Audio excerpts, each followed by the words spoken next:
من الشیطان الرجیم بسم اللہ الرحمن الرحیم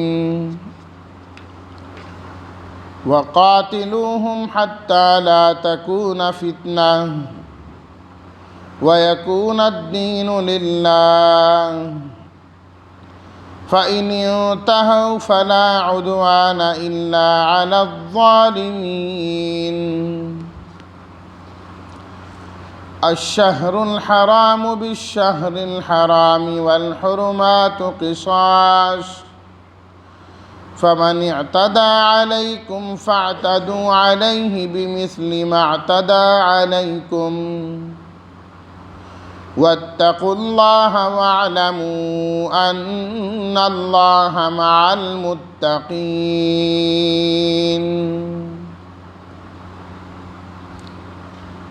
صدق اللہ مولانا العظیم اللہم صلی علی سیدنا و مولانا محمد وعلی آل سیدنا و مولانا محمد وبارک وسلم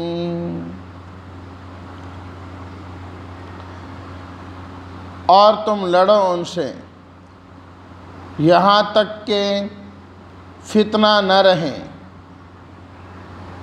اور دین و پکار اللہ کے لیے ہو جائے۔ پس اگر وہ باز آ جائیں تو پھر زیادتی نہیں کرنی سوائے ظالموں کے کہ ان سے بدلہ لینا ہے۔ احترام والے مہینے کے بدلے میں ہیں اور احترام والی چیزوں میں قصاص برابری ہے۔ پس جو شخص تم پر زیادتی کرے فاعتدوا علیہ تو تم اس زیادتی کا انہیں بدلہ دو مثل اس کے جو اس نے تمہارے اوپر زیادتی کی، اور اللہ سے ڈرتے رہو اور یقین رکھو کہ بے شک اللہ تعالی تقوی والے لوگوں کے ساتھ ہے۔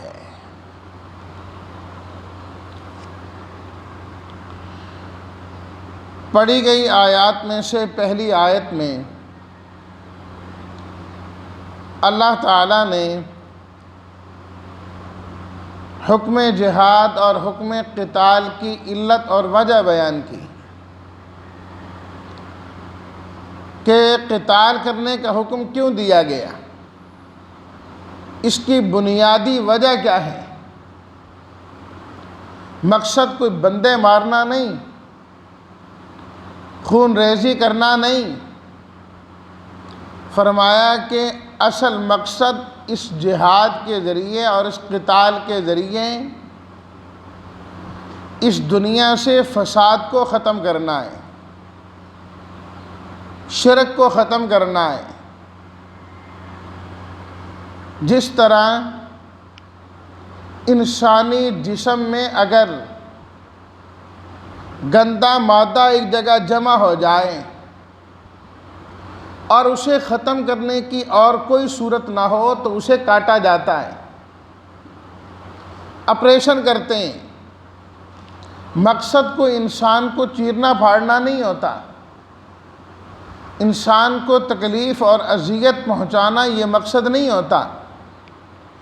بامر مجبوری آپریشن کیا جاتا ہے تاکہ یہ فاسد مادہ ختم ہو جائے اور انسان صحت مند ہو جائے، انسان کی تکلیف اور پریشانی دور ہو جائے۔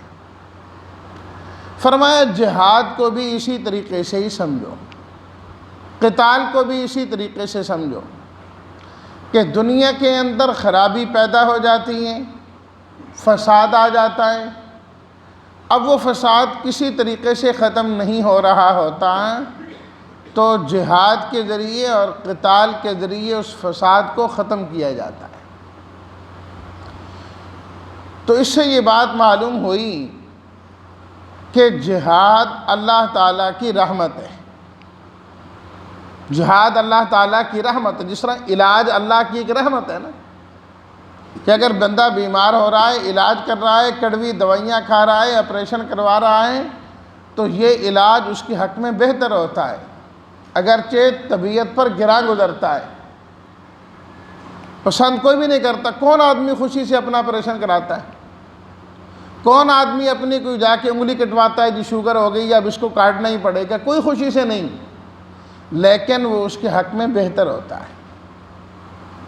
اسی صورت میں آگے جا کے اللہ تعالیٰ نے 2 رکوع کے بعد یہ بات فرمائی، کتب علیکم القتال وہو کرہ لکم، قتال تم پر فرض کیا گیا ہے لیکن طبعاً تمہیں یہ پسند کوئی نہیں ہے، لیکن وَعَسَىٰ أَن تَكْرَهُوا شَيْئًا وَهُوَ خَيْرٌ لَكُمْ، فرمایا کیا تمہیں اس بات کا علم نہیں ہے؟ تم جانتے ہو کتنی چیزیں ہیں جنہیں تم پسند نہیں کرتے لیکن وہ تمہارے حق میں بہتر ہوتی ہیں، اور کتنی ہیں جنہیں تم پسند کرتے ہو لیکن تمہارے حق میں وہ چیزیں بہتر نہیں ہوتی۔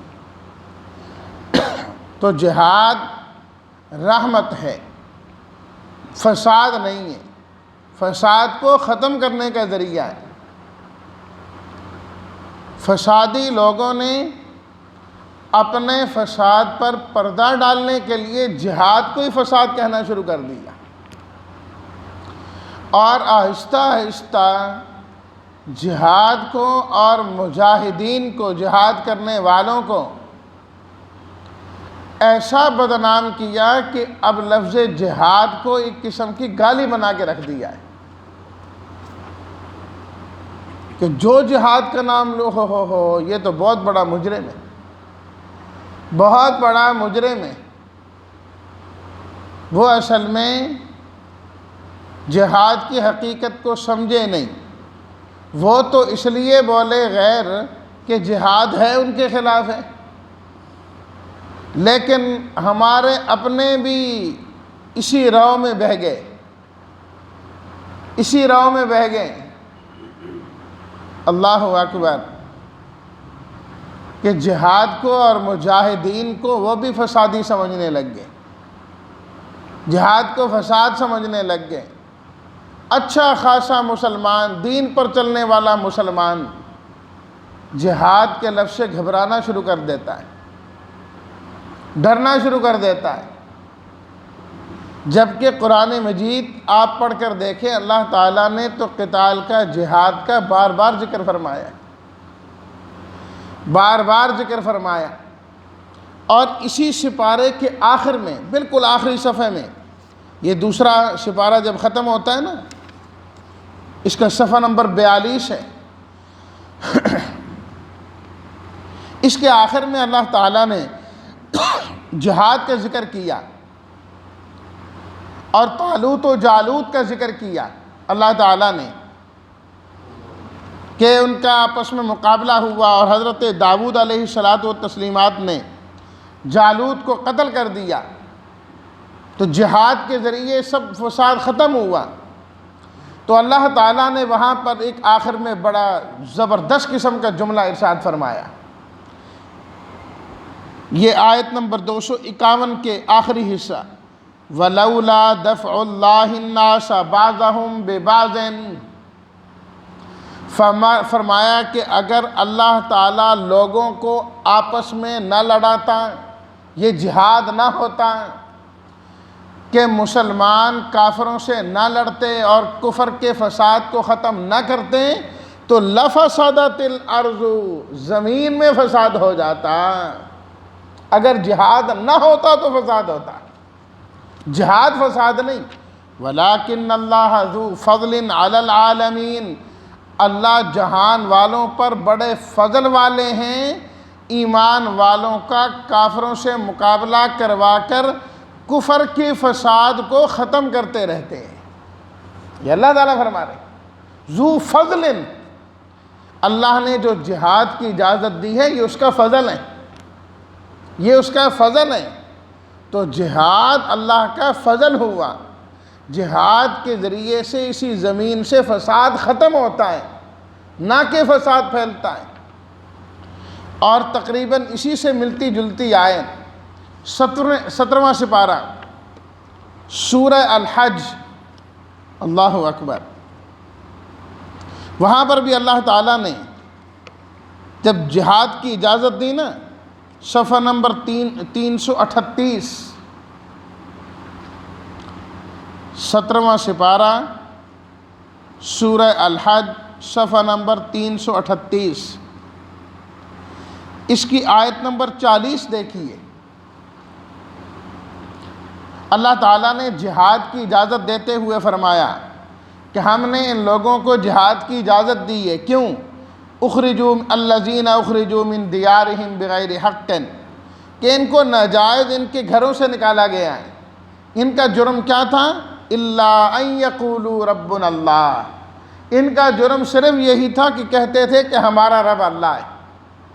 اس کے بعد اللہ نے فرمایا ولولا دفع اللہ الناس بعضهم ببعض، وہی جملہ، اگر اللہ تعالیٰ بعض لوگوں کو بعض لوگوں کے ساتھ نہ لڑاتے، کفر کے فساد کو ایمان کے ذریعے اللہ ختم نہ کرتے، تو کیا ہو جاتا؟ لَهُدِّمَ الصَّوَامِعُ وَبِيَعٌ وَصَلَوَاتٌ وَمَسَاجِدُ يُذْكَرُ فِيهَا اسْمُ اللَّهِ كَثِيرًا۔ فرمایا جتنی عبادت گاہیں ہیں، چاہے وہ یہودیوں کی ہیں، چاہے وہ عیسائیوں کی ہیں، چاہے وہ مسلمانوں کی مساجد ہیں، مساجدوں، فرمایا لَهُدِّمَتْ، یہ تمام کی تمام منہدم ہو جاتی، گرا دی جاتی، کہ اگر روئے زمین پر آج عبادت خانے موجود ہیں، اس روئے زمین پر اگر مسجدیں موجود ہیں، تو فرمایا وہ جہاد کی برکت کی وجہ سے ہیں، جہاد کی برکت کی وجہ سے ہیں۔ اگر یہ جہاد نہ ہو تو کافر تو تمہاری عبادت گاہیں بھی نہ رہنے دیں، ان مسجدوں کو نہ رہنے دیں۔ تو اس لیے مسجد میں بیٹھا بندہ جہاد کی مخالفت کرے تو یہ بات بنتی نہیں۔ اللہ پاک فرماتے ہیں کہ تمہاری مسجد بچی ہے تو جہاد کی وجہ سے بچی ہے، نہیں لہدمت، یہ سب منہدم ہو جانتی، باقی بچنا ہی نہیں تھا انہوں نے۔ تو اس لیے مساجد کے منبر و محراب سے جہاد کی آواز لگتے رہنی چاہیے۔ یہ بات بھی ایک حقیقت ہے، اس سے انکار نہیں کیا جا سکتا کہ بہت سارے لوٹ اور گھسوٹ کرنے والوں نے جہاد کا نام غلط استعمال کیا، کہ اپنا کام نکال رہے ہیں اور نام جہاد کا، اپنے مسلمانوں کو مار رہے ہیں نام جہاد کا، اپنے مسلمانوں کو قتل کر رہے ہیں اور نام جہاد کا۔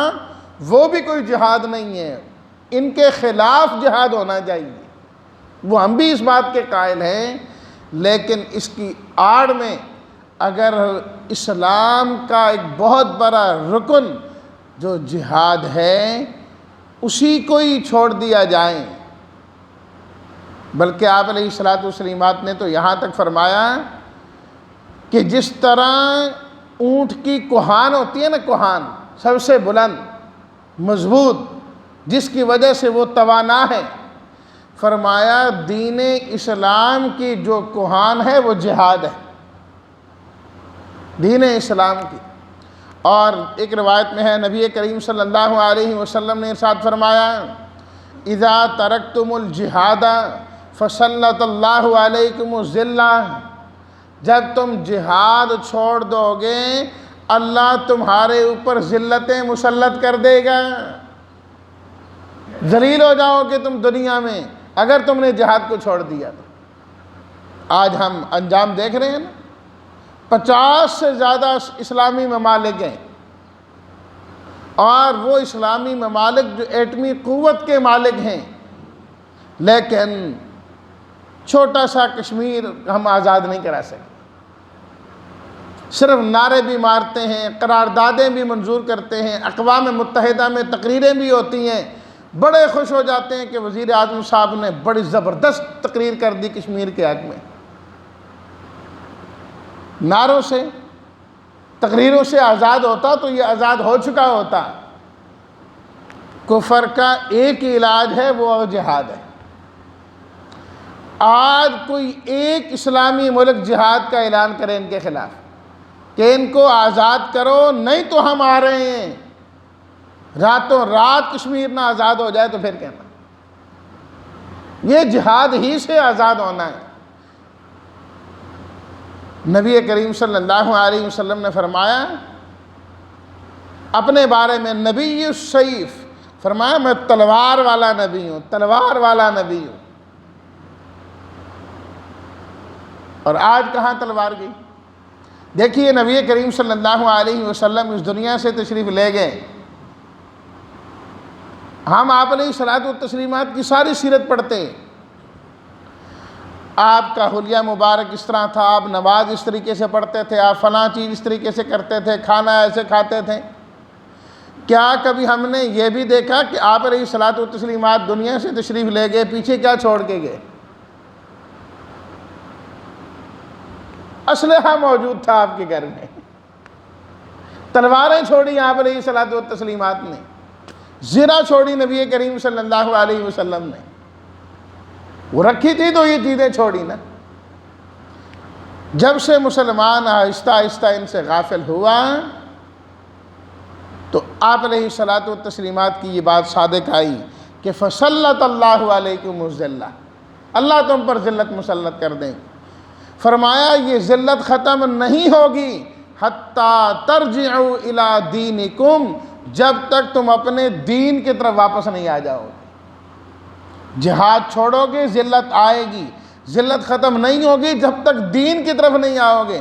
آپ علیہ الصلوۃ والتسلیمات نے جہاد کو پورا دین فرمایا، جہاد کو پورا دین فرمایا۔ اسی چیز کو اللہ تعالیٰ نے اس آیت میں بیان کیا، وَقَاتِلُوهُمْ حَتَّى لَا تَكُونَ فِتْنَةٌ، لڑو تم ان سے یہاں تک کہ دنیا کے اندر فتنہ نہ رہے، فساد نہ رہے، شرک اور کفر نہ رہے۔ اسے اللہ تعالیٰ نے فتنہ فرمایا، اس فتنے کو ختم کرنا ہے قتال کے ذریعے۔ وَيَكُونَ الدِّينُ لِلَّهِ، فرمایا دین، یہاں دین بمعنی پکار کے ہے، سورہ فاتحہ میں عرض کر چکا ہوں دین کئی معنی میں استعمال ہوتا ہے۔ وَيَكُونَ الدِّينُ كُلُّهُ لِلَّهِ، پکار صرف اللہ کے لیے، کہ پوری زمین پر ہر بندہ اللہ کو یاد کرنے والا ہو، اللہ کو پکارنے والا ہو، ہر مشکل میں، ہر مصیبت میں، ہر وقت میں اللہ کو یاد کرنے والا ہو۔ فرمایا جب تک یہ نہیں ہو جاتا اس وقت تک یہ قتال اور یہ جہاد جاری رہے گا، اور یہ کفر شرک قیامت تک جاری رہے گا، تو یہ جہاد بھی قیامت تک جاری رہے گا۔ الجہاد ماض الی یوم القیامہ، فرمایا یہ جہاد قیامت تک جاری رہے گا۔ لا تزال طائفۃ من امتی قائمین علی الحق، فرمایا کہ قیامت تک ایک نہ ایک جماعت میری امت کی ایسی ہوگی جو حق پر قائم و دائم رہے گی، نہیں چھوڑے گی وہ دین کو۔ اس لیے دنیا میں ہمیشہ کہیں نہ کہیں جہاد چلتا ہی رہتا ہے، مجاہدین موجود ہی ہوتے ہیں، یہ نہیں ہو سکتا کہ وہ ختم ہو جائیں۔ فَإِنِ انْتَهَوْا، ہاں اگر وہ باز آ جائیں، فَلَا عُدْوَانَ، پھر فرمایا اگر تم نے کوئی گڑبڑ کی اب تم زیادتی کرنے والے بن جاؤ۔ وہ مسلمان ہو گئے، اب کیوں لڑتے ہیں؟ جب وہ تم سے نہیں لڑنا چاہتے، جزیہ دے کے رہنا چاہتے ہیں، وہ ایک الگ بات ہے کہ جو عرب کے مسلمان ہیں ان کے لیے جزیہ نہیں ہے، یا اسلام قبول کریں یا جہاد کے لیے آ جائیں۔ رہی بات احترام والے مہینوں کی، جس طرح گزشتہ دروس میں تفصیل کے ساتھ ہو چکا کہ سن 6 ہجری میں اور پھر 7 میں جب عمرۃ القضاء کے لیے آئے تو ذوالقعدہ کا مہینہ تھا، اور ذوالقعدہ ان 4 مہینوں میں سے ہے جسے اللہ تعالیٰ نے احترام والے مہینے فرمایا، منہا اربعۃ حرم، ذوالقعدہ، ذوالحجہ، اسلامی مہینوں کے جو آخری 2 ہیں، محرم اسلامی سال کا پہلا مہینہ اور رجب درمیان کا مہینہ، یہ 4 مہینے احترام والے ہیں۔ ان کے اندر احترام کی وجہ سے لڑائی جائز نہیں تھی، خاص طور پر ملت ابراہیمی میں۔ تو یہ مکہ والے تو اپنے آپ کو ابراہیمی کہلاتے تھے، لڑتے نہیں تھے کہ ہم نے ان مہینوں میں نہیں لڑنا۔ وہ الگ بات ہے کہ اگر ان کی لڑائی جاری ہوتی نا تو مہینوں میں گڑبڑ کرتے تھے۔ رجب کا مہینہ آ گیا، کہتے نہیں نہیں اس مرتبہ جو رجب کا مہینہ ہوگا نا وہ رمضان کے بعد آئے گا، لہذا اب شعبان شروع ہو گیا، پھر لڑتے رہتے تھے، مہینوں میں گڑبڑ کر دیا کرتے تھے۔ لیکن بہرحال جس کا وہ نام لے لیتے اس مہینے میں نہیں لڑتے تھے۔ اب جب مسلمان نبی کریم صلی اللہ علیہ وسلم کی قیادت میں عمرۃ القضاء کے لیے آ رہے ہیں، احتمال ہے کہ جنگ ہو جائے، جہاد ہو جائے، تو احترام والا مہینہ ہے، تو پھر کیا کریں؟ تو اللہ تعالیٰ نے فرمایا الشہر الحرام بالشہر الحرام، جس طرح یہ مہینہ تمہارے لیے حرمت والا ہے، یا حرام بمعنی حرمت کے ہے، احترام کے ہیں۔ بعض لوگ پوچھتے ہیں کہ کعبۃ البیت الحرام، مسجد الحرام، اللہ نے اس کو حرام کیوں کہا ہے اس مسجد کو؟ وہ اردو والا حرام سمجھتے ہیں، حرام بمعنی احترام ہے، کہتے ہیں نا واجب الاحترام، وہ والا یہ حرام ہے۔ الشہر الحرام احترام والا مہینہ، فرمایا وہ مہینہ جس طرح تمہارے لیے محترم ہے، اسی طریقے سے وہ مہینہ ان کے لیے بھی محترم ہے۔ والحرمات قصاص، برابری ہونی چاہیے، وہ بھی احترام کریں، تم بھی کرو۔ اگر انہوں نے احترام نہیں کیا، اعتداء علیکم، انہوں نے تمہارے اوپر زیادتی کی، لڑائی کی ہے، تو فرمایا کہ تمہیں اس مہینے میں آغاز تو نہیں کرنا چاہیے، لیکن اگر تمہارے اوپر حملہ ہو جائے تو تم اس کا جواب دے سکتے ہو، جواب دے سکتے ہو۔ لیکن پھر وہی فرمایا کہ جب مقابلہ کرنا ہے یا کچھ ہے، تمہارے اوپر کچھ زیادتی کرے تو اتنا ہی بدلہ لینا ہے جتنا تمہارے ساتھ کوئی ظلم اور زیادتی کرے۔ اور یہاں یہ بھی یاد رہے کہ اللہ تعالیٰ نے فرمایا نا فَاعْتَدُوا عَلَيْهِ، وہ زیادتی کرے تو تم بھی زیادتی کرو۔ یاد رکھو زیادتی کبھی بھی جائز نہیں ہے، یہ ہوتی ہے مشاکلت لفظی، کہ جس طرح وہ کر رہے ہیں تم اس کے بدلے میں اسی طریقے سے کرو، الفاظ اسی طریقے سے استعمال کیے گئے۔ وَجَزَاءُ سَيِّئَةٍ سَيِّئَةٌ مِثْلُهَا، برائی کا بدلہ اسی طرح کی برائی ہے۔ اسلام میں برائی کی اجازت نہیں ہے، برائی اس کا بدلہ کیا ہے کہ تم بھی ان کو اسی طرح کی سزا دو، لیکن اللہ تعالیٰ نے لفظ سیئہ استعمال کیا ہے۔ وَمَكَرُوا وَمَكَرَ اللَّهُ، یہ سب مشاکلات لفظی ہوتی ہیں، معنی اور مفہوم الگ ہوتا ہے، الفاظ ایک جیسے استعمال کیے جاتے ہیں۔ تو گویا کہ اس آیت کے نازل ہونے کے بعد وہ اشہر حرم کی جو فرضیت تھی نا کہ بالکل تم اس میں جہاد نہیں کر سکتے، اس میں نرمی کر دی گئی۔ فرمایا واتقوا اللہ، ہمیشہ اللہ کی نافرمانی سے بچتے رہو، اور اس بات کو ذہن میں بٹھا لو کہ جو اللہ سے ڈرا کرتے ہیں، تقوی اختیار کیا کرتے ہیں، اللہ کی مدد اور اللہ کی نصرت ایسے لوگوں کے ساتھ ہی ہوتی ہے۔ تو مسلمانوں کو خبردار کیا، تقوی کی دولت کو تم نے کبھی نہیں چھوڑنا، تقوی کی دولت تمہارے پاس ہوگی تو اللہ کی نصرت بھی تمہارے ساتھ ہوگی۔ اللہ ہم سب کو تقوی والا بنائیں، اور تقوی کی جو احکامات جتنے بھی ہیں یہاں پر ذکر کیے گئے، اللہ تعالیٰ ان تمام کو اپنانے کی توفیق عطا فرمائیں۔ وآخر دعوانا ان الحمد للہ رب العالمین۔